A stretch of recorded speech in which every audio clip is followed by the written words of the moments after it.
Karena nilai itu bukan ditentukan dengan ukuran saya, tetapi nilai itu ditentukan oleh firman Tuhan.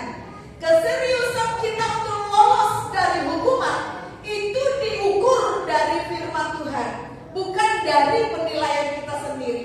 Mungkin kita sudah merasa aku sudah menunjukkan bahwa saya ingin lolos dari hukuman 100%. Buktinya saya berusaha dengan keras untuk sungguh-sungguh kepada Tuhan. Tetapi benarkah sesuai dengan firman Tuhan, usaha yang kita lakukan itu sudah 100% atau 50% atau 25%? Bapak Ibu Saudara, hari ini kita belajar bersama, ya. Apakah memang benar saya serius, Bapak Ibu Saudara serius untuk lolos dari hukuman? Bapak Ibu, sebagai perbandingan untuk kita perbandingkan dalam kehidupan kita, kalau kita melihat seorang yang bekerja, ya, seriuskah dia dalam pekerjaannya? Kita bisa melihat seriuskah dia dalam pekerjaannya. Yang pertama, kalau dia serius, maka dia harus punya mental yang kuat. Karena kenapa? Di tengah-tengah pekerjaan itu akan banyak tantangan, kan? Akan banyak tantangan, akan banyak kesulitan, atau pekerjaan itu sendiri sesuatu yang sulit. Jangan dulu dari lingkungan pekerjaan, dari pekerjaan itu sendiri sesuatu yang sulit. Tapi kalau dia memang serius butuh pekerjaan itu untuk hidupnya, maka dia akan berusaha keras, tidak akan mudah menyerah. Wow, ini sulit sekali, udah saya nggak mau deh, ya. Tapi kalau dia udah yakin ini pekerjaan sangat saya butuhkan, maka dia akan serius, maka dia akan punya mental yang kuat, dia tidak akan mudah menyerah. Dan yang kedua, kalau dia memang serius, dia akan fokus. Bagaimana supaya dia bisa tetap bertahan dalam pekerjaan ini dan memiliki hasil dalam pekerjaan ini? Dia akan fokus mengerjakan tugas yang dipercayakan kepadanya. Dia akan fokus untuk mempertanggungjawabkan bagian yang dipercayakan kepadanya. Nah, kalau enggak kan? Kalau enggak fokus mengerjakan, kalau kita punya karyawan atau kita sebagai karyawan, apa sikap bos kita atau apa sikap kita sebagai bos melihat tenaga kerja yang tidak fokus dalam pekerjaannya?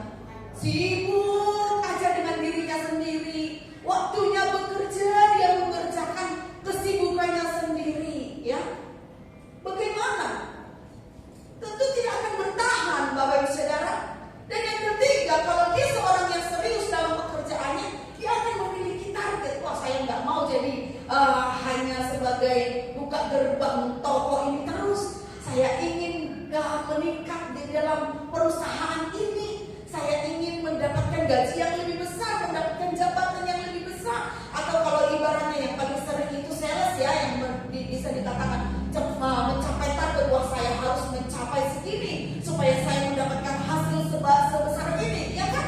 Ada target yang diusahakan. Kemudian kalau dia serius, dia pasti disiplin, Bapak Saudara. Karena kalau tidak disiplin, siapa yang mau mengerjakan, ya?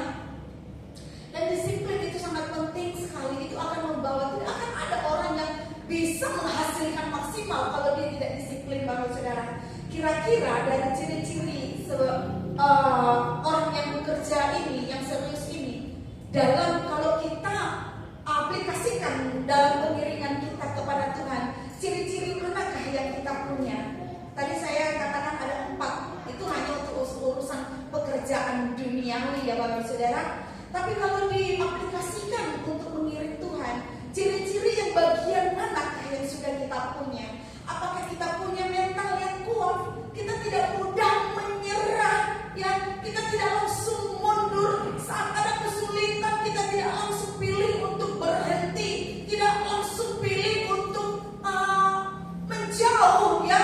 Tapi justru kalau kita menganggap serius untuk ikut Tuhan, serius lolos dari hukuman, maka kita akan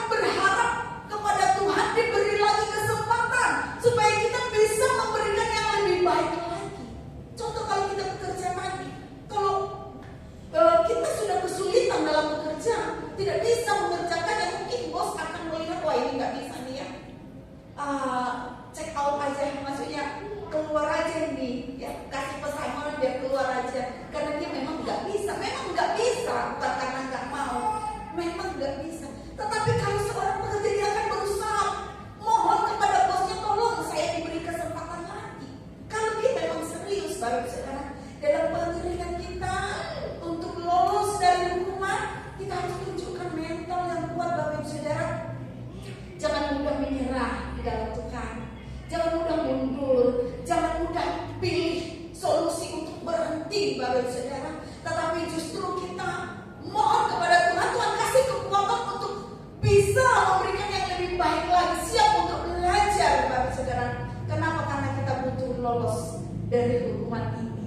Kemudian kita saat ini kita sadari seberapa kita menyadari kita butuh Tuhan. Kalau orang yang tidak mau menyerah dalam pekerjaannya, itu karena dia sadar, aku butuh pekerjaan ini. Nah, dalam Tuhan, seberapa kita menyadari aku butuh lolos dari hukuman.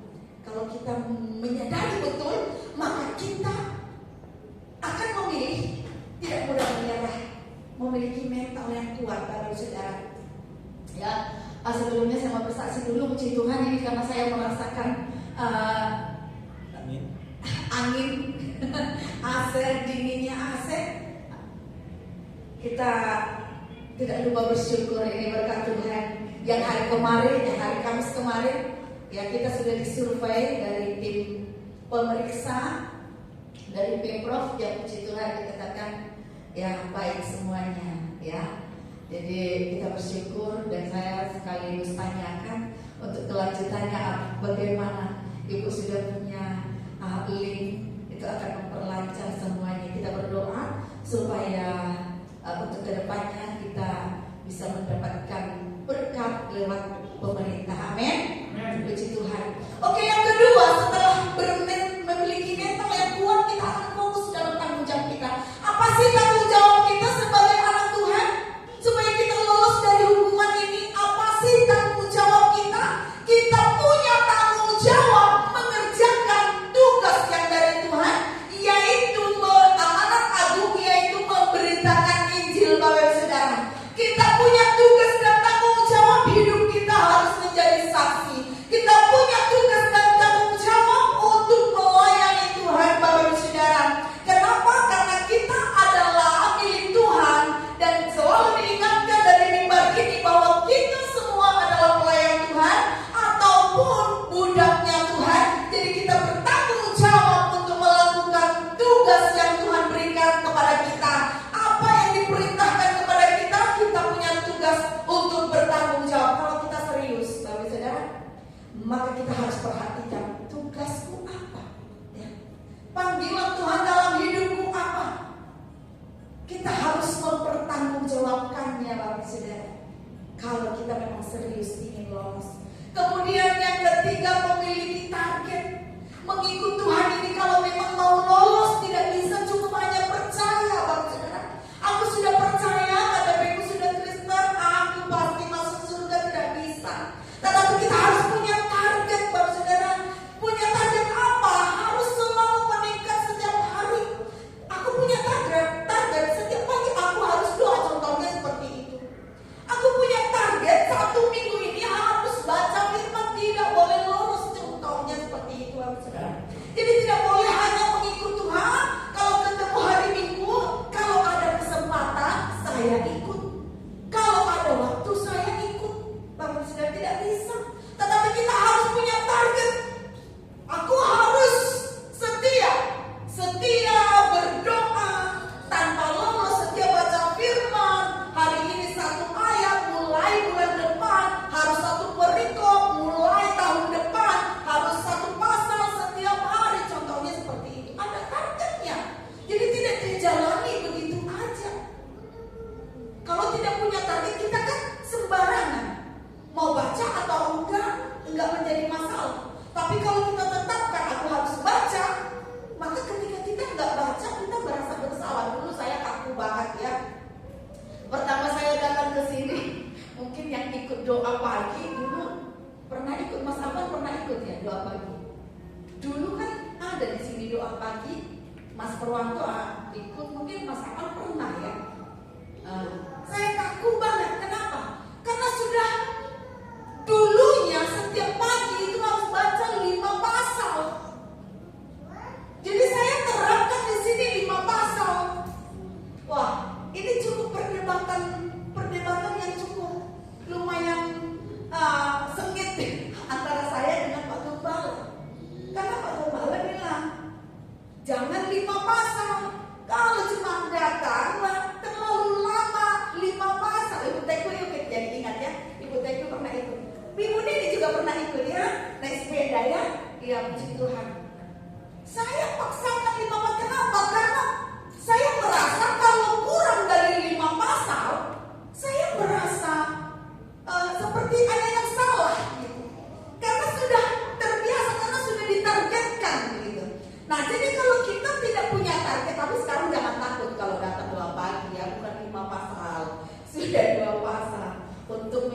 kan siapa tahu ada jemaat yang datang tidak terlalu lama, ya.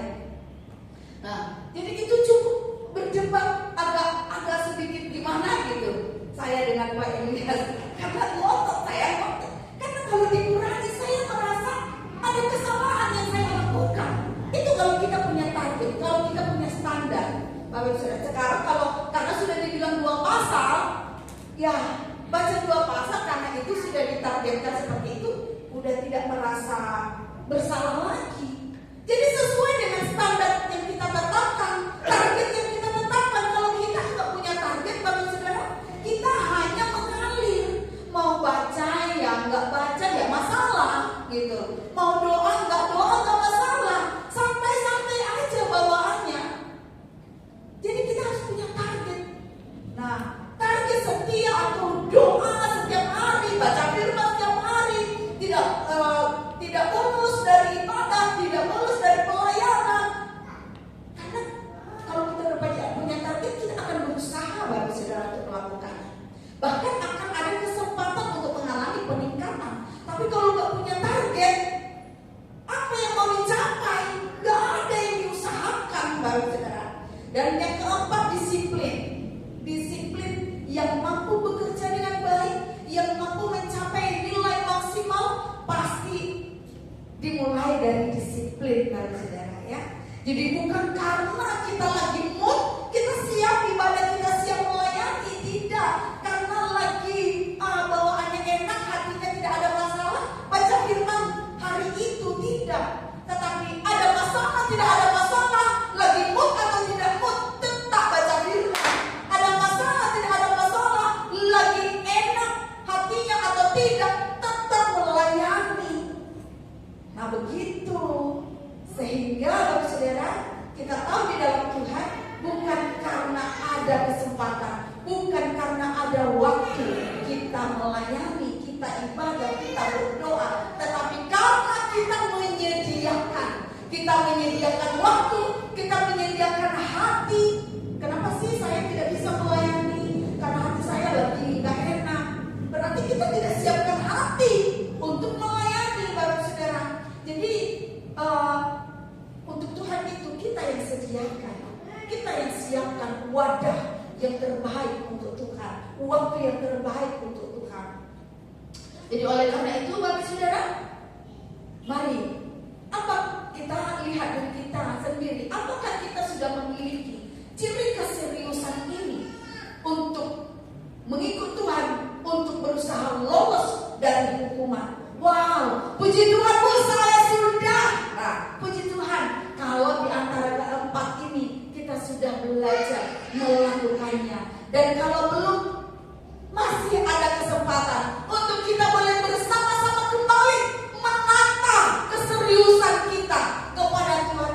Loh, kenapa sih harus serius? Kenapa sih harus serius? Kenapa ikut Tuhan? Kenapa lolos dari hukuman itu harus ditanggapi dengan sungguh-sungguh? Harus ditanggapi dengan serius? Mari kita baca firman Tuhan. Kenapa? Ibrani 2 ayat 1 sampai 3. Mari kita baca bersama-sama Bapak Ibu Saudara. Hanya 3 ayat ini, nanti paling ada 2-3 ayat lagi. 1, 2, 3. Karena itu kita harus lebih teliti memperhatikan apa yang sudah kita dengar, supaya kita tidak terseret arus. Sebab bila ajaran yang disampaikan oleh para malaikat terbukti tidak dapat diubah, dan setiap pelanggaran atau ketidaktaatan akan menerima hukuman yang adil, bagaimana mungkin, ini sama-sama dengan lantang 1, 2, 3 ayat 3, bagaimana mungkin kita dapat lolos jika kita mengabaikan keselamatan yang besar itu, yaitu keselamatan yang pertama-tama diberitakan oleh Tuhan dan dibuktikan kebenarannya kepada kita oleh orang-orang yang mendengarnya. Nah ini Bapak Saudara, ayat 3 itu berkata, bagaimanakah kita akan luput? Nah kalau di sini luput ya, kalau di buku saya lolos. Ya, mungkin karena saya ambil dari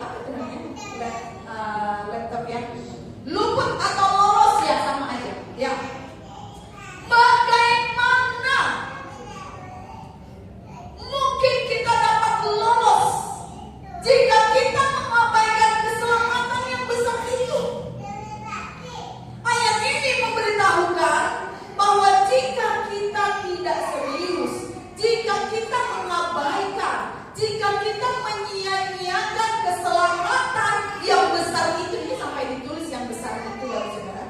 Kenapa ditulis yang besar itu saya renungkan?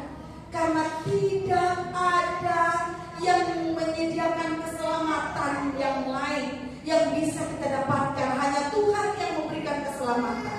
Dan itu sangat besar. Pengorbanan untuk mendapatkan keselamatan itu sangat besar. Kalau kita tidak serius atau mengabaikan, maka kita tidak akan lolos dari hukuman yang adil. Jika kita tidak serius menjaga keselamatan yang sebesar itu yang diberikan Tuhan kepada kita, yang tidak bisa kita dapatkan dengan cara apapun, hanya karena pemberian daripada Tuhan, kita tidak akan lolos dari hukuman. Yang tidak lolos, Bapak Ibu Saudara, tidak lolos berarti akan menerima hukuman. Berarti harus serius. Berarti kalau ikut Tuhan, tidak semua lolos dari hukuman. Harus orang-orang yang serius ternyata. Nah, Bapak Ibu Saudara, jika kita menganggap penting keselamatan yang dahsyat itu, yang besar itu, maka apa yang harus kita lakukan? Dari ayat ini ya, yang pertama adalah memperhatikan dengan teliti. Apa yang harus kita perhatikan dengan teliti? Ayat 1 itu berkata, ya, karena itu kita harus lebih teliti memperhatikan apa yang sudah kita dengar supaya kita tidak terseret arus. Apa yang harus kita teliti? Dikatakan memperhatikan, lebih teliti, bukan hanya memperhatikan, tetapi dengan teliti. Bukan hanya memperhatikan dengan teliti, tetapi lebih teliti lagi. Itu artinya harus diperhatikan dengan sungguh-sungguh, dengan serius, tahu saudara, ya. Lebih teliti. Apa yang harus diperhatikan? Yaitu yang kita dengar. Apa yang kita dengar? Maksudnya apa yang kita dengar? Yaitu Injil, yaitu pemberitaan yang diberitakan oleh Tuhan, yaitu firman Tuhan, Bapak Saudara. Yang sudah kita dengar masuk dalam hidup kita, lalu kita teliti. Apakah kita sudah melakukannya atau belum? Jadi ini kita teliti dalam hidup kita. Jika ada perintah yang kita dengar, firman Tuhan yang kita dengar, lalu setelah kita teliti dalam hidup kita, lalu terbukti bahwa kita didapati belum serius, apa yang harus kita lakukan? Tadi kenapa harus diteliti? Supaya kita tidak terseret arus dunia, supaya hidup kita ini tidak sama atau tidak searah dengan dunia, supaya kita tidak hidup seperti cara hidup dunia.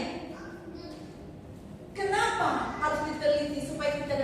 Supaya selalu kita temukan apa yang kurang dalam pengiringan kita kepada Tuhan.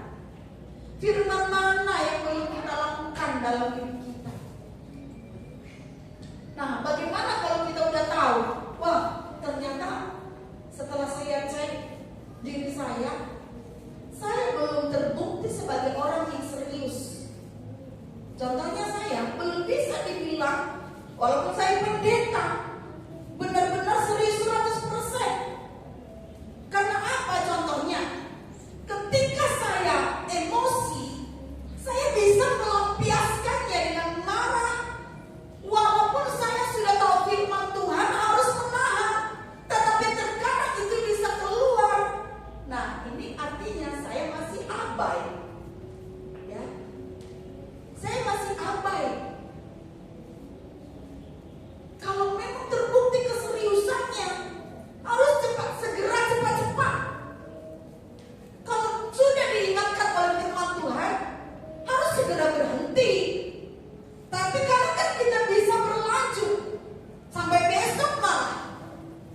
Ya, jika kita sudah sadar bahwa kita memang belum serius,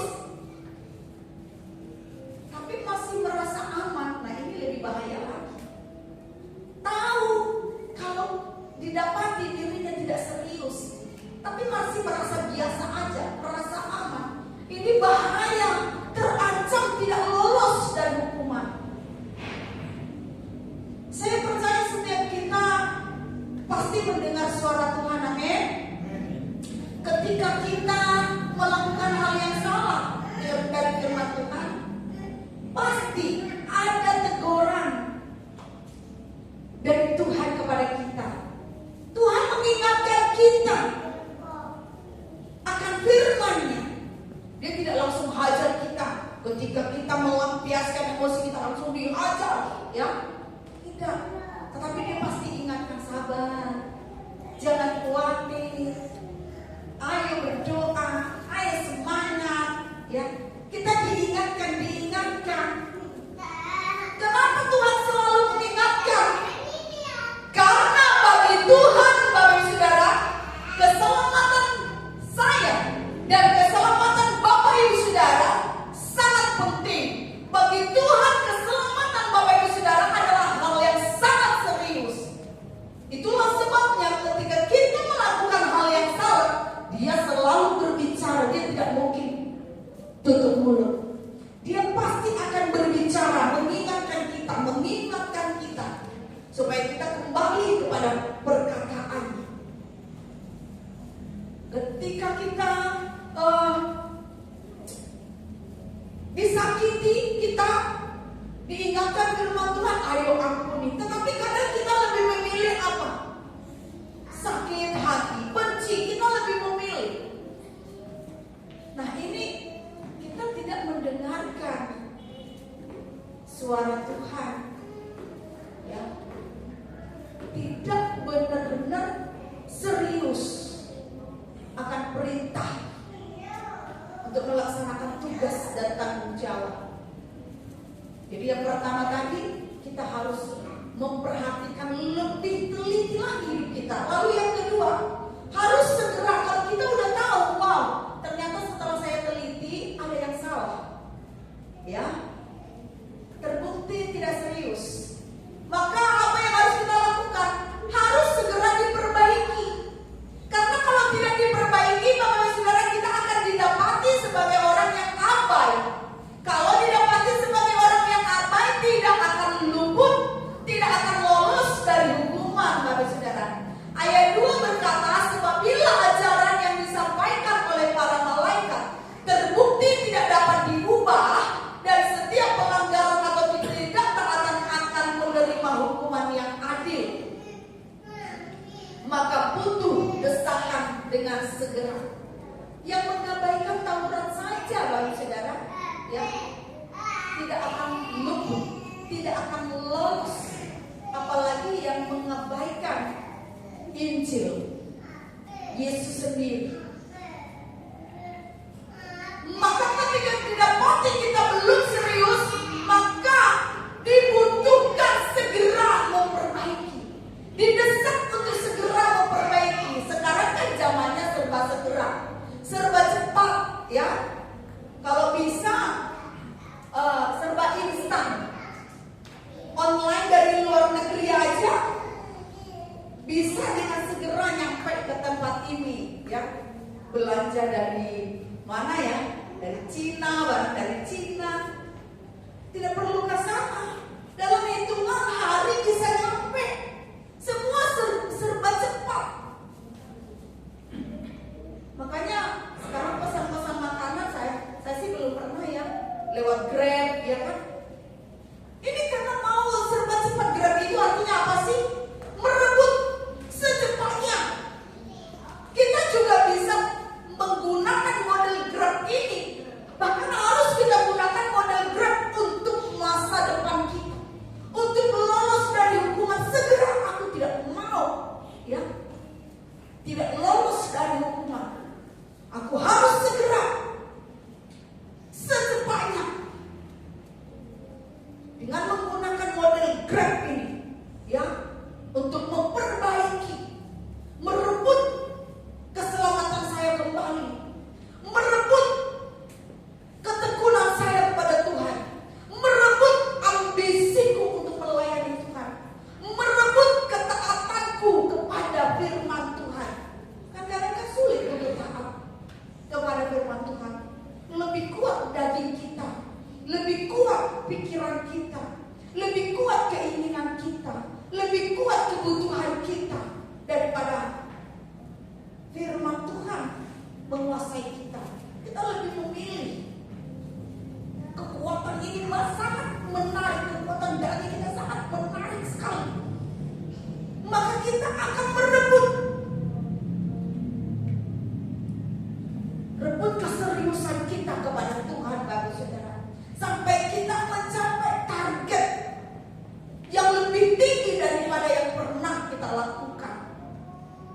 Mendisiplin diri kita supaya kita bisa mencapai kemenangan yang maksimal di dalam Tuhan. Selagi hari masih siang. Selagi hari masih siang artinya selagi masih ada waktu. Selagi masih ada kesempatan untuk memperbaiki keseriusan kita. Selagi masih ada kesempatan untuk berusaha lolos dari hukuman. Keadaan sekarang kan lebih banyak tantangan, saudara. Manusia-manusianya pun begitu banyak pergumulan masing-masing sehingga menghadapi manusia sekarang pun lebih sulit. Ya, karena semua serba punya pergumulan yang berat.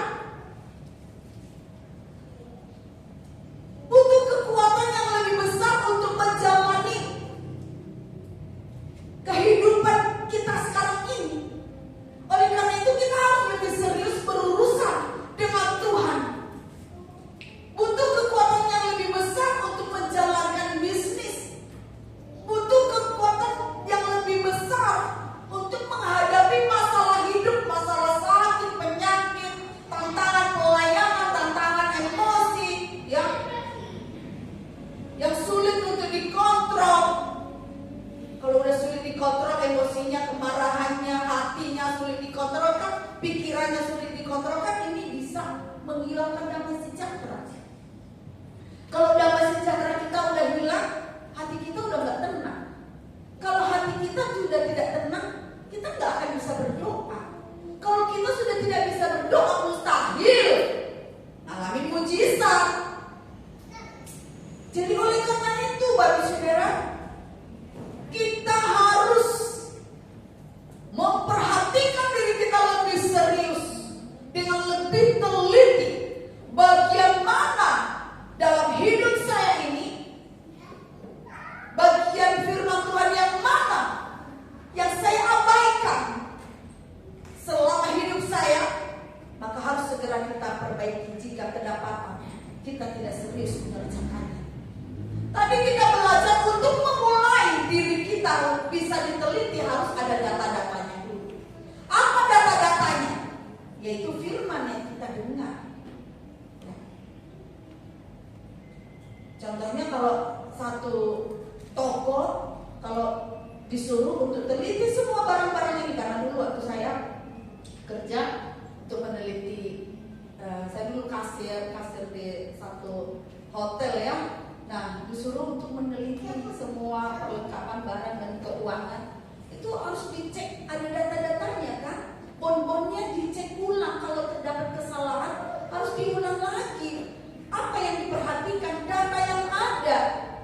Nah, jadi oleh karena itu bolak-balik diulang lagi, diperhatikan lebih teliti, jangan ada kesalahan, diulang lagi Bapak Saudara. Bonnya satu-satu dicek, ya kan? Begitu juga dengan kita. Kalau mau meneliti hidup kita, datanya dicek ulang, firman yang kita terima, firman yang kita dengar itu dicek. Firman apa aja yang kita dengarkan? Apakah kita sudah menerapkan dalam hidup kita? Nah, sekarang yang menjadi permasalahan adalah apakah kita sudah mendengarkan? Sudah adakah data dalam hidup kita? Sudah adakah firman dalam hidup kita? Oh, sudah dong, ya. Saya banyak membaca firman, saya banyak mendengar dari gereja, saya banyak mendengar dari YouTube, ya. Banyak kan? Sekarang masalahnya apa? Kalau sudah didengar, apakah kita sudah melakukannya? Apakah kita sudah menerapkannya? Contoh seperti saya tadi, ada pancingan untuk marah, ya tetap marah, padahal firman Tuhan ngomong apa? Sabar, tapi tetap pilih marah. Nah ini dia, ini sama dengan tidak mendengar. Tidak mendengar. Kan diingatkan, firman Tuhan mengingatkan, ayo setia, ayo semangat, ayo sungguh-sungguh, ayo berdoa, tapi tidak dilakukan. Nah ini tidak mendengar namanya. Jadi data itu nggak ada, ya. Jadi kalau nggak dengar berarti saya tuli.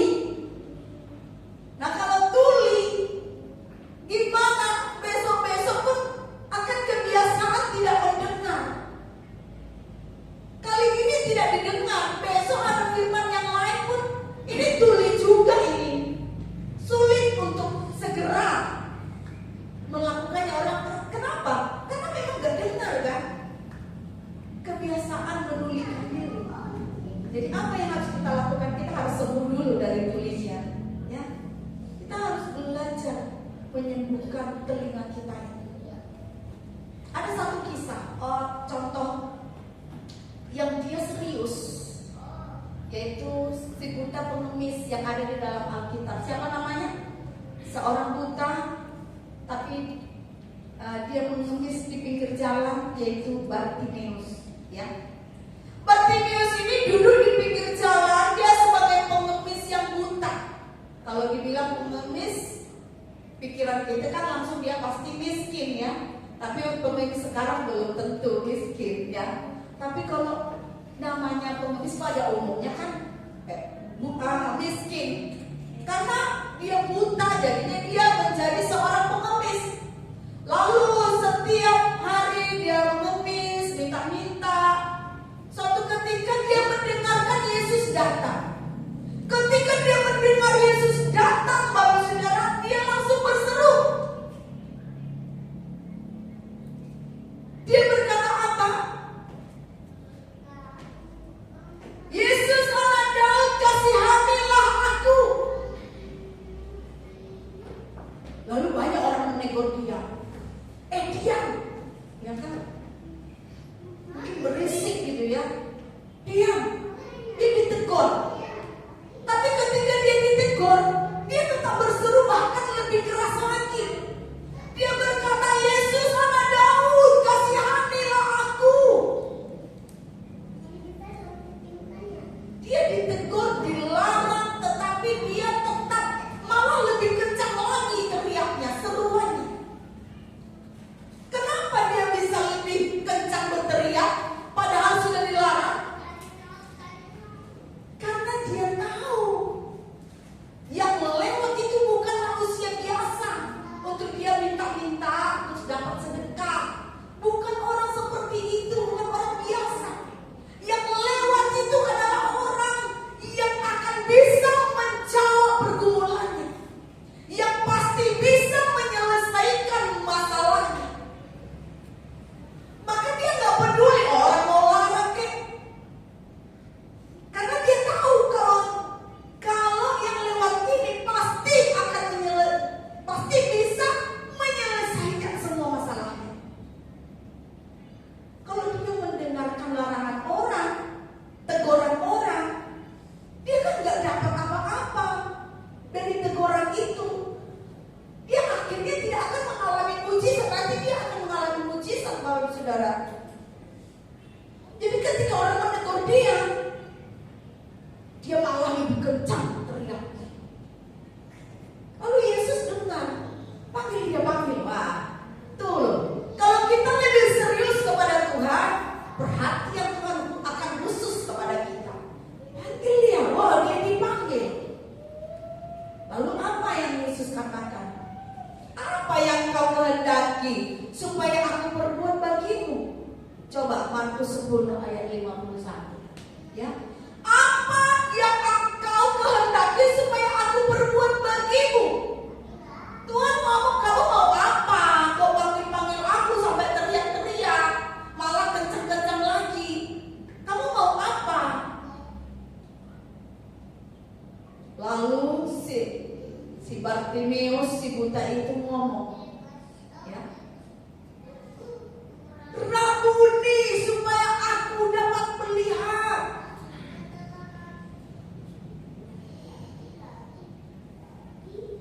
Rabuni, supaya aku dapat melihat. Markus 10 ayat 51 sampai 52. Rabuni, supaya aku dapat melihat. Dia ngomong apa? Rabuni itu apa sih? Rabuni itu bisa dengan kata rabi atau guruku, dan juga bisa ya Allahku, Allahku, Tuhanku, supaya aku dapat melihat.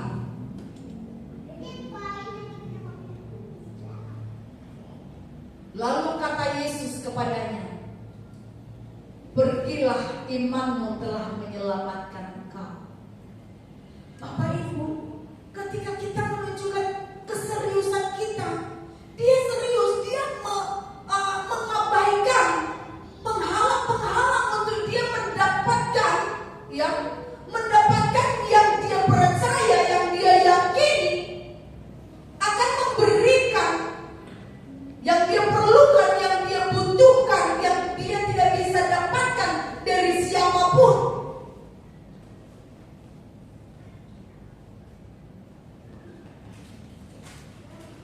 Ketika dia menunjukkan keseriusannya dengan mengabaikan semua halangan, maka Tuhan ngomong, imanmu telah menyelamatkan kau. Kalau kita serius kepada Tuhan, Bapak Ibu Saudara, kita tidak hanya selamat, tidak hanya lolos dari hukuman, tetapi lengkap dengan segala berkat-berkat yang ada di dalamnya. Mungkin kita akan ngomong, ya kalau cuma selamat kan nanti. Sekarang kan kita menjalani hidup, kita butuh kebutuhan hidup hari-hari ini, bukan hanya untuk masa depan, masa kekal. Waktu sekarang ini kita butuh. Kalau kita serius, Bapak Ibu Saudara, bukan hanya lolos dari hukuman, tetapi apa? Dengan segala paketnya, Bapak Ibu Saudara. Apa itu paketnya? Ayat 52. Coba semuanya. 1, 2, 3, lalu. Ayat 52. Mungkin Alkitabnya boleh dibuka, ya. Oke, silakan. 1, 2, 3. Lalu kata Yesus kepadanya, pergilah, imanmu telah menyelamatkan kau. Kata satu keterangan Yesus telah berjalan.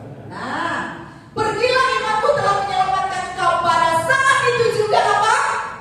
Melihatlah ia. Nah, ya, ketika kita serius kepada Tuhan, tidak hanya selamat, tidak hanya lolos dari hukuman, tetapi selengkap dengan paket-paketnya, yaitu segala keperluan kita. Dia butuh dicelikan matanya, dia bisa melihat. Ketika kita serius kepada Tuhan, Bapak Saudara, maka segala pergumulan Bapak Saudara akan dipandang oleh Tuhan, akan diselamatkan oleh Tuhan. Amin. Amin. Jadi kita belajar, ya, supaya kita boleh memperbaiki diri kita ini. Mari kita sembuhkan tuli kita. Kita mungkin sudah mendengarkan firman Tuhan banyak. Itu langkah awalnya harus mendengar, ya. Kita harus mendengarkan dengan baik-baik. Makanya ketika baca firman diperhatikan baik-baik. Saat firman Tuhan disampaikan diperhatikan baik-baik. Jangan sampai kita rugi, kita nggak punya data apa yang harus diteliti. Saat baca firman di rumah ngantuk. Saat mendengarkan firman Tuhan di gereja sibuk dengan diri sendiri. Saat dengar YouTube di rumah sambil masak, sambil cuci piring, akhirnya lewat begitu saja. Tidak ada perhatian khusus, Bapak Saudara. Tidak ditangkap secara khusus. Bapak Saudara rugi, tidak punya data, tidak ada yang bisa diteliti dalam hidupnya. Akhirnya hidupnya berjalan begitu saja. Sehingga kita didapati tidak serius, sehingga kita menerima. Jangan sampai ada yang menerima, ya. Ibrani 2 ayat 3 tadi. Bagaimana mungkin kamu lolos? Data nggak punya, firman nggak punya, ya. Bagaimana mungkin? Jangan. Mulai hari ini, Bapak Saudara, sungguh-sungguhlah baca firman Tuhan di rumah. Dengarkan firman Tuhan dalam pertemuan-pertemuan ibadah di gereja, di komsel, di mana saja, dengarkan sungguh-sungguh supaya Anda punya data, supaya Anda jangan rugi, supaya Anda jangan didapati sebagai orang yang tidak serius sehingga tidak lolos dari hukuman. Seberapa serius Anda untuk lolos dari hukuman? Mari hari ini tata hidup kita kembali, ya, tata hidup kita kembali. Kalau kita sudah menunjukkan keseriusan kita kepada Tuhan, bukan hanya hidup kekal, tetapi paket-paketnya kita dapatkan semuanya. Katakan haleluya. Puji Tuhan, demikian firman Tuhan. Haleluya. Bangun keseriusan kita kepada Tuhan dalam kehidupan kita sehari-hari. Gunakan model Grab, jangan hanya pesan makanan pakai Grab, ya, tetapi rebut ketekunanmu kepada Tuhan, rebut firman Tuhan, rebut kesetiaan kepada Tuhan, rebut semangat untuk melayani Tuhan. Mari kita berdoa. Haleluya. Mari kita bangkit berdiri, kita arahkan hati Terima kasih Tuhan, kami bawa hidup kami di hadapan-Mu pada saat ini. Kami mau lebih sungguh-sungguh lagi di dalam Engkau. Kami mau lolos dari hukuman. Kami tidak mau hidup di dalam hukuman, tetapi kami mau menerima keselamatan yang daripada Tuhan. Biarlah kuasa-Mu turun atas kami semua. Biar kami boleh belajar serius di hadapan Tuhan. Hidup sungguh-sungguh kepada Tuhan. Menyediakan waktu yang terbaik untuk Tuhan. Menyediakan hati yang terbaik untuk Tuhan. Menyediakan semangat yang terbaik untuk Tuhan. Di dalam nama Tuhan Yesus. Menyediakan telinga yang siap mendengarkan suara Tuhan. Dengan sungguh-sungguh menyediakan waktu untuk membaca firman Tuhan. Dalam nama Tuhan Yesus. Terima kasih untuk umat-Mu di tempat ini. Kami percaya Engkau yang telah memanggil kami semua. Biar kami boleh belajar untuk bertekun di dalam Tuhan. Belajar memiliki mental yang kuat. Belajar untuk fokus, untuk bertanggung jawab di hadapan Tuhan. Dalam nama Yesus Kristus. Bertanggung jawab untuk semua tugas yang Tuhan percayakan kepada kami. Dan belajar memiliki target untuk menjadi lebih baik setiap hari. Dan belajar mendisiplin diri. Supaya kami boleh mencapai maksimal di dalam Tuhan. Di dalam nama Tuhan Yesus Kristus. Supaya kami tidak liar di dalam pengeringan kami kepada Tuhan. Tetapi kami boleh menetapkan diri sebagai pengikut Tuhan yang sungguh-sungguh. Di dalam nama Tuhan Yesus. Terima kasih Bapa. Biar kami boleh sungguh mengalami mujizat daripada Tuhan. Lewat keseriusan kami kepada Tuhan. Dalam nama Yesus kami berdoa. Haleluya. Sama-sama katakan amin. Tuhan Yesus memberkati. Silakan duduk. Semua diberkati oleh firman Tuhan pada malam hari ini, amin. Di nama Tuhan kita akan berikan persembahan. Saya menimbang persembahan. Mari kita berdoa terlebih dahulu. Bapak kami bersyukur untuk waktu yang saat ini Bapak, untuk firman yang sudah Engkau taburkan untuk dalam kami. Dan kini saatnya kami akan berikan persembahan. Tuhan kuduskan supaya apa persembahan kami persembahkan berkenan di depan Tuhan. Terima kasih Bapak, biarlah hati kami turut dengan ucapan syukur ketika kami beri. Dan kami percaya bahwa apapun yang kami taburkan pada malam hari ini Bapak boleh berguna bagi gereja Tuhan di depan ini. Terima kasih Tuhan dalam nama Tuhan Yesus Kristus, berkaitan dengan anak-Mu yang sudah siap memberi dengan ucapan syukur. Dalam nama Yesus kami mengucap syukur, haleluya, amin. Selamat beri.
hari Kamis ada ibadah bersama di tempat jam 7 malam.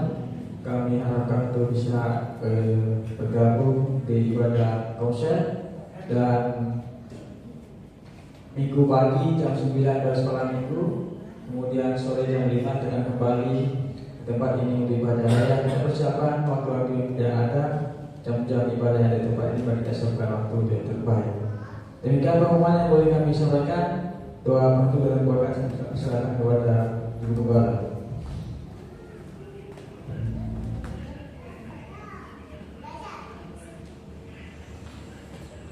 Baik, puji Tuhan, mari kita bangkitkan diri, kita akan tutup ibadah kita. Kita muliakan, kita agungkan Tuhan kita. Kenaikan pujian sebab Kau besar.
kasih. Haleluya. Mari kita arahkan hati kita kepada Tuhan. Kita akan terima berkat dari Bapa kita, sumber segala berkat. Dikuatkannya kakimu sehingga kakimu kuat berdiri menghadapi seluruh tantangan hidup di dalam nama Yesus Kristus. Dilatihnya tanganmu untuk berperang sehingga engkau dapat merebut kemenangan dalam setiap pergumulanmu dalam nama Tuhan Yesus. Dibuatnya mulut lidahmu memuji-muji Tuhan sehingga engkau dapat mengalami sukacita di dalam hidupmu di dalam nama Tuhan Yesus. Diberkatinya pikiranmu sehingga selalu tertuju kepada kebenarannya. Damai daripada Allah Bapa, cinta kasih dari Tuhan Yesus, dan persekutuan oleh Roh Kudus menyertai engkau dari sekarang sampai selama-lamanya. Tuhan Yesus memberkati. Amin. Bapa kami yang di surga, dikuduskan namamu, datanglah kerajaanmu, jadilah kehendakmu di bumi seperti di surga. Berikanlah kami pada hari ini makanan kami yang secukupnya, dan ampunilah kami akan kesalahan kami, seperti kami juga mengampuni orang yang bersalah kepada kami. Dan janganlah bawa kami ke dalam pencobaan, tetapi lepaskanlah kami daripada yang jahat. Karena Engkaulah yang punya kerajaan dan kuasa dan kemuliaan sampai selama-lamanya. Amin. Selamat malam, Tuhan Yesus berkati. Shalom.